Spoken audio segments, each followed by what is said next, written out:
بسم اللہ الرحمن الرحیم۔ ناظرین کرام السلام علیکم۔ میں ڈاکٹر ظہور حسن شاہ کی خدمت میں حاضر ہوں اور فلڈ ریلیف اپڈیٹ کے حوالے سے آپ سب لوگ جانتے ہیں آج کل ہمارا ملک پاکستان بہت مشکل حالات سے گزر رہا ہے۔ ان مشکل حالات سے نمٹنے کے لیے پوری قوم کو یکجان ہونے کی ضرورت ہے، اور ماشاءاللہ سے ہماری قوم جو ہے وہ یکجان ہونا شروع ہو گئی ہے۔ ہمیں بجائے انٹرنیشنل ایڈ کو دیکھنے کے، ہم کلیکٹیولی ایز اے نیشن ہمیں ایک دوسرے کی مدد کرنے کی ضرورت ہوگی۔ ایک دوسرے کے ساتھ کاندھے سے کاندھے ملا کے ہمیں آگے بڑھنا ہوگا۔ یہ کسی ایک کے بس کی بات نہیں، یہ بات ہمیشہ ذہن میں رکھیے گا۔ یہ کسی سنگل ادارے کی یا کسی سنگل این جی او کی بس کی بات نہیں ہے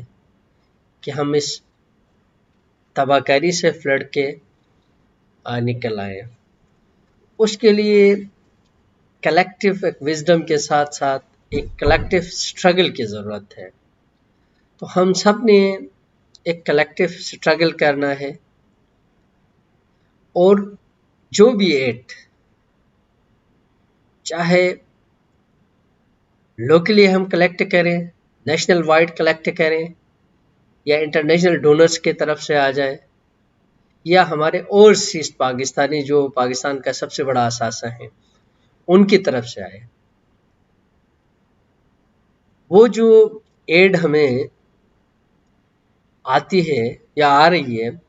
تو ضرورت اس امر کی ہے کہ ہم اس ایڈ کو اس جگہ پہ خرچ کریں جہاں پہ ایکچوئل ڈیزاسٹر ہو چکا ہے، جہاں پہ لوگوں کے گھروں میں 4 فٹ تک پانی ہے، لوگ چیخ رہے ہیں، لوگ روٹی کے لیے ترس رہے ہیں۔ تو ایک ٹرانسپیرنٹ میکنزم کے تھرو ہم حقداروں کو ان کا حق پہنچائے۔ بہت سارے واقعات ایسے بھی رونما ہو گئے ہیں جہاں پہ متاثرین کے لیے ایڈ گئی ہے اور لوگوں نے ان کو چھپا کے سیل کرنا سٹارٹ کر دیا۔ اور ہمارے معاشرے کی، ناظرین کرام، ایک بہت بڑی بیماری ہم میں یہ ہے کہ جب بھی کوئی اس طرح کی مصیبت آ جاتی ہے، جب بھی کوئی اس طرح کی تباہ کاری ہمارے معاشرے میں آ جاتی ہے، تو ہم کیا کرتے ہیں، ہم بجائے اشیاء خوردنوش کو یا ضرورت کی اشیاء میں ریلیف دینے کے بجائے ہم مہنگائی کی طرف چلے جاتے ہیں، ہم ان کو مہنگا کرنا شروع کر دیتے ہیں، ذخیرہ اندوزی کرنا شروع کر دیتے ہیں۔ تو خدا کے لیے رزق اللہ تعالیٰ دیتا ہے، اللہ تعالیٰ فرماتا ہے رزق میرے ہاتھ میں ہے،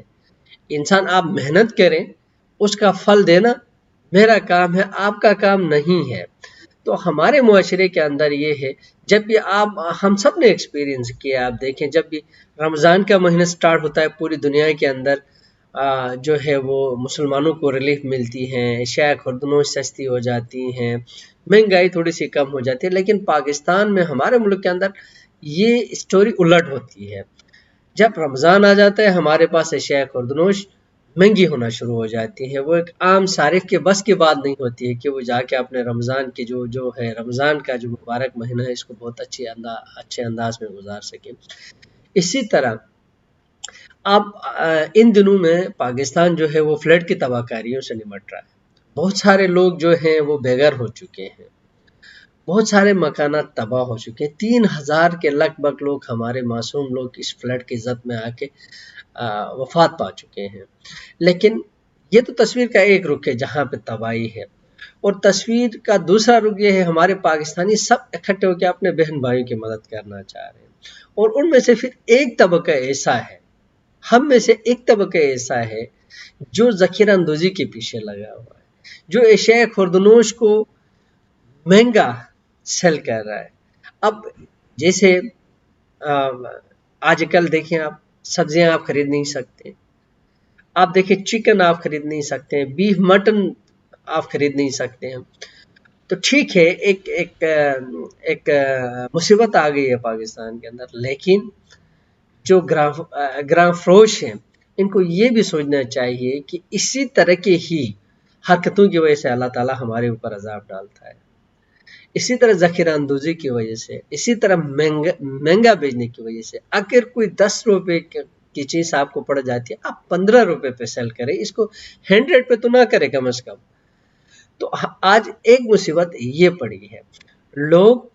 جو مدد کرنے کے عزم سے باہر نکلتے ہیں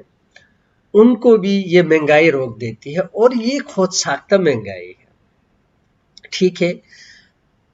ایشیا خوردنوش کی سپلائی ڈیمانڈ میں تھوڑا سا گیپ آ گیا ہے، ٹھیک ہے، رسد میں تھوڑی سی ڈیلے ہو سکتی ہے، ٹھیک ہے، سپلائی میں تھوڑی سی ڈیلے ہو سکتی ہے، لیکن اس کا مطلب یہ نہیں ہے کہ آپ 10 روپے کی جو ایک چیز ہے اس کو آپ 100 روپے پہ بیچیں، یا 40 روپے کی چیز آپ 200 پہ بیچیں۔ خدا کے لیے، خدا کا عذاب جو ہے وہ ایک سیلاب کی شکل میں ہمارے اوپر مسلط ہو چکا ہے۔ اگر ہم ان مصیبتوں سے بھی نہ سیکھیں تو میرے خیال میں ہماری اصلاح جو ہے وہ ممکن نہیں ہو سکے گی۔ تو اس لیے سب سے امپورٹنٹ جو بات ہے اس وقت،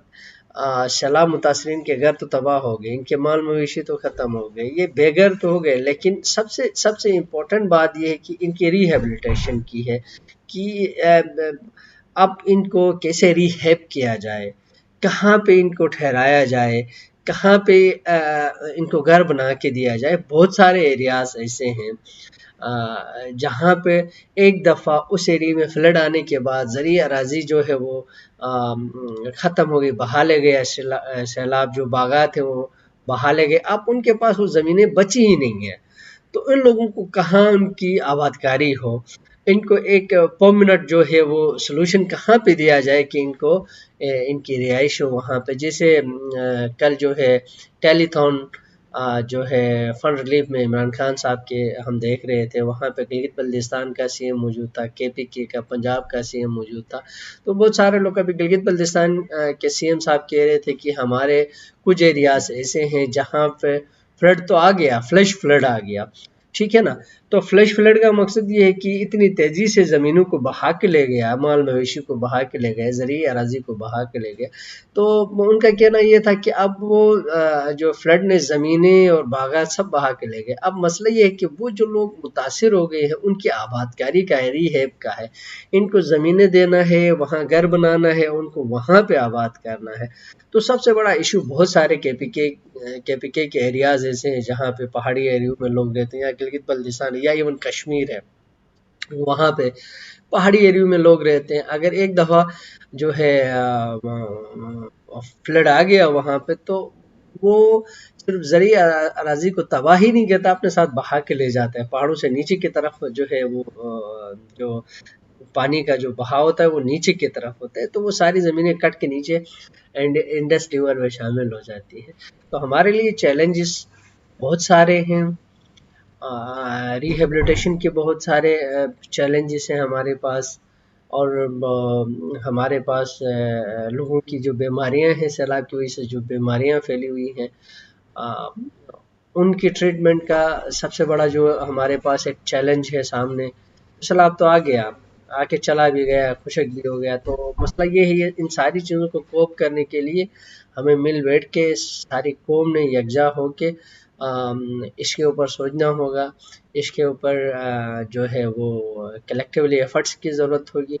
اور یہ بھیجا ذخیرہ اندوزی، بھیجا مہنگائی سے ہمیں اپنے آپ کو بیک کرنا ہوگا، اور اللہ تعالیٰ کے حضور ہمیں دعا گو ہونا چاہیے کہ ہمیں اس طرح کی مصیبتوں سے نجات دے، اور ہم سب کو حفظ و امان میں رکھے۔ تو انشاءاللہ ایک نیکسٹ ویڈیو کے ساتھ آپ کی خدمت میں حاضر ہو جائیں گے۔ آپ سب اپنا خیال رکھیے گا۔ Thank you very much.